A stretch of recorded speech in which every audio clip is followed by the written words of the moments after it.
चैत्र नवरात्रि में चाहे कुछ भी मत करना, लेकिन ये दो काम जरूर कर लेना। दौड़ी चली आएंगी माँ लक्ष्मी। नमस्कार दोस्तों, राधे राधे, जय श्री कृष्णा। दोस्तों, जय माता दी। दोस्तों, चैत्र नवरात्रि का व्रत माँ दुर्गा के भक्तों के लिए बेहद खास माना जाता है। इस दौरान भक्तजन अपनी मुरादें पूरी करने के लिए पूरे 9 दिनों का उपवास रखते हैं और फलाहार पर रहते हैं। नवरात्रि का व्रत शरीर को शुद्ध करने और खुद को स्वस्थ बनाने के लिए प्रभावशाली तंत्र माना गया है। शरीर शुद्ध होने से मन भी शांत और स्थिर हो जाता है, क्योंकि शरीर और मन का गहरा संबंध है। शरीर में ऊर्जा का स्तर बना रहे, इसलिए व्रतधारी फलाहार तथा सात्विक भोजन का सेवन करते हैं। इस दौरान न सिर्फ अनाज बल्कि उन सभी प्रकार के खान पान से भी बचना चाहिए जिससे शरीर को अनेक प्रकार के नुकसान हो सकते हैं। नवरात्रि व्रत का मूल उद्देश्य है इंद्रियों का संयम और आध्यात्मिक शक्ति का संचय।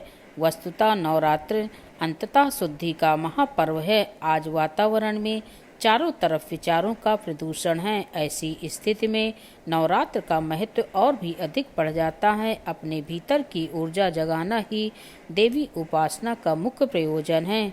नवरात्रि का ज्योतिष शास्त्र में चैत्र नवरात्रि का विशेष महत्व है, क्योंकि चैत्र नवरात्र के बाद सूर्य का राशि परिवर्तन होता है। सूर्य 12 राशियों में भ्रमण पूरा करते हैं और फिर से अगला चक्र पूरा करने के लिए पहली राशि मेष में प्रवेश करते हैं। सूर्य और मंगल की राशि मेष दोनों ही अग्नि तत्व वाले हैं, इसलिए इनके संयोग से गर्मी की शुरुआत होती है। चैत्र नवरात्र में 9 वर्ष के पंचांग की गणना शुरू होती है। चैत्र नवरात्र का धार्मिक दृष्टि से खास महत्व है, क्योंकि चैत्र नवरात्र के पहले दिन आदि शक्ति प्रकट हुई थी और देवी के कहने पर ब्रह्मा जी को सृष्टि निर्माण का कार्य शुरू किया था। इसलिए चैत्र शुक्ल प्रतिपदा से हिंदू नववर्ष शुरू होता है। नवरात्रि का आध्यात्मिक महत्व सर्दी और गर्मी की ऋतुओं का मिलन काल अश्विन और चैत्र मास में जिन दिनों होता है वे नवरात्रि कहलाते हैं। उन दिनों शरीर, मन और प्रकृति के विभिन्न घटकों में विशेष रूप से उल्लास भरा रहता है। वातावरण में विशिष्टता प्राप्त रहती है। शरीर में दबे हुए रोगों को निकालने का प्रयास करता है, इसीलिए इन दिनों रोग बढ़ जाते हैं। आयुर्वेद इस अवसर को शरीर शोधन के लिए विशेष उपयोगी मानता है।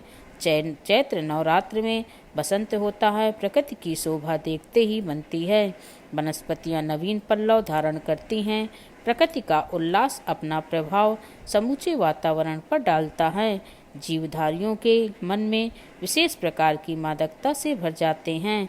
आध्यात्मिक दृष्टि से मनुष्यों के इन दिनों आत्मा के ऋतुमती होने का अलंकृत के संकेत किया है। उनके अनुसार इन दिनों वह अपने प्रीतम परमात्मा से मिलने के लिए विशेष रूप से आतुर होती हैं। 9 दिन का व्रत उपवास प्राकृतिक उपचार के समतुल्य माना जा सकता है। इसमें प्रायश्चित के निष्कासन और पवित्रता की अवधारणा दोनों भाव हैं। नवरात्रि में व्रत का उद्देश्य नवरात्रि के समय प्रकृति में एक विशिष्ट ऊर्जा होती है, जिसको आत्मसात कर लेने पर व्यक्ति का कायाकल्प हो जाता है। व्रत में हम कई चीज़ों से परहेज करते हैं और कई वस्तुओं को अपनाते हैं। आयुर्वेद की धारणा है कि पाचन क्रिया की खराबी से ही शारीरिक रोग होते हैं, क्योंकि हमारे खाने के साथ जहरीले तत्व भी हमारे शरीर में जाते हैं। आयुर्वेद में माना गया है कि व्रत से पाचन प्रणाली ठीक होती है।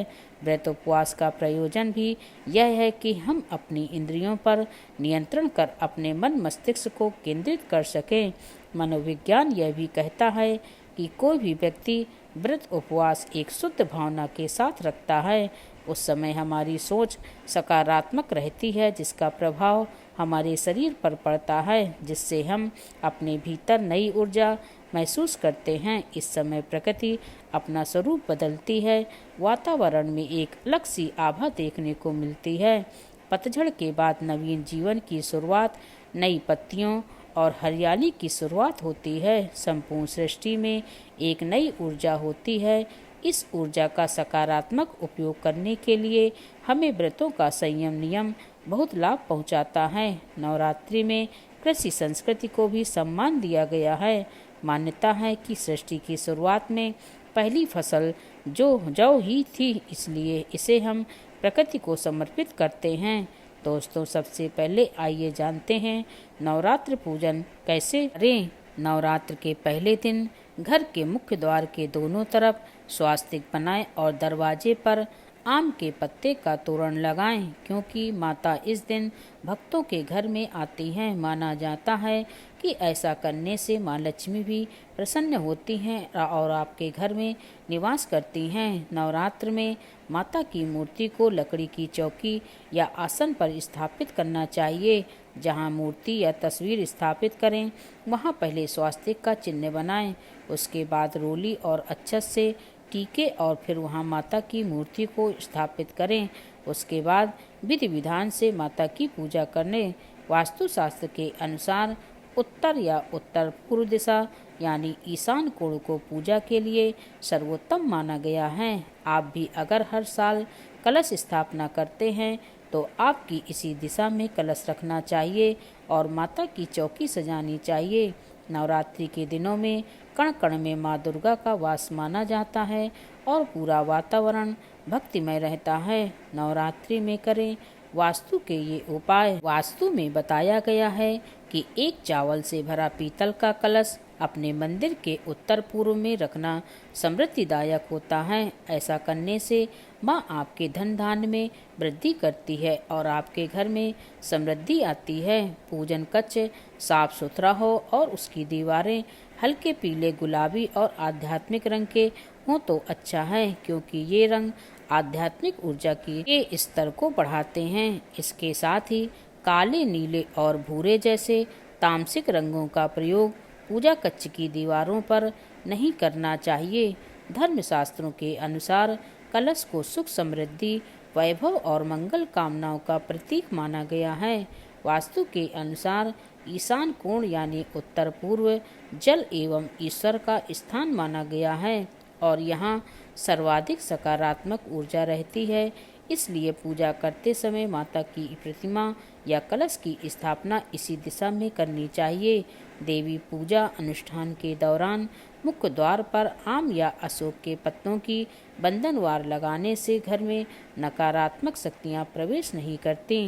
नवरात्रि के नियम। नवरात्रि का व्रत रखने और पूजन करने का कुछ नियम भी होता है। धार्मिक मान्यताओं के मुताबिक जो भक्त इन नियमों के साथ माता रानी की पूजा उपासना करता है उस पर माता रानी की अति कृपा होती है। माता रानी उसकी सभी मनोकामनाएं पूरा करती हैं। धार्मिक कार्यों में मन लगाएं। नवरात्रि के 9 दिनों में व्रतधारी को अपना मन भौतिकता की चीज़ों से दूर रहना चाहिए। उन्हें अपना मन माता रानी के चरणों में लगाकर रखना चाहिए। धार्मिक कार्य में समय बिताना चाहिए। इस दौरान दुर्गा चालीसा और दुर्गा सप्तशती का पाठ करते रहना चाहिए। कन्याओं और महिलाओं का सम्मान करना चाहिए। भारतीय परंपराओं में कन्याओं को माँ दुर्गा का स्वरूप माना गया है। इसी कारण से लोग नवरात्रि में कन्याओं का पूजन कर पुण्य प्राप्त करते हैं। नवरात्रि के दिन में सभी महिलाओं में किसी न किसी देवी का स्वरूप होता है। इसीलिए किसी भी कन्या महिला के प्रति असम्मान का भाव नहीं रखना चाहिए, बल्कि उनमें माँ दुर्गा के किसी न किसी रूप को मानकर मन ही मन प्रणाम करना चाहिए। घर को न छोड़ें अकेला। यदि घर में कलश की स्थापना हुई हो या माता की चौकी या ज्योति लगी हो तो किसी न किसी को हमेशा उसके पास रहना चाहिए। इस दौरान घर में किसी एक व्यक्ति का होना जरूरी होता है। व्रतधारी को दिन में नहीं सोना चाहिए। तामसिक भोजन से करें परहेज। धार्मिक मान्यताओं के अनुसार नवरात्रि के दौरान व्यक्ति को सात्विकता का विशेष ध्यान रखना चाहिए। उन्हें तामसिक प्रवृत्ति के भोजन से परहेज रखना चाहिए। नवरात्रि के 9 दिनों में आहार, व्यवहार और विचार में सात्विकता होनी चाहिए। नवरात्रि के 9 दिनों में सेंधा नमक का ज़्यादा उपयोग किया जाता है क्योंकि इसे शुद्ध माना गया है। इसमें सोडियम की मात्रा भी कम होती है। नवरात्रि के दौरान प्याज और लहसुन से सख्त बचना चाहिए क्योंकि ये तामसिक भोजन में शामिल होते हैं, जबकि कुछ लोग इस व्रत के दौरान टमाटर का सेवन करने से भी बचते हैं।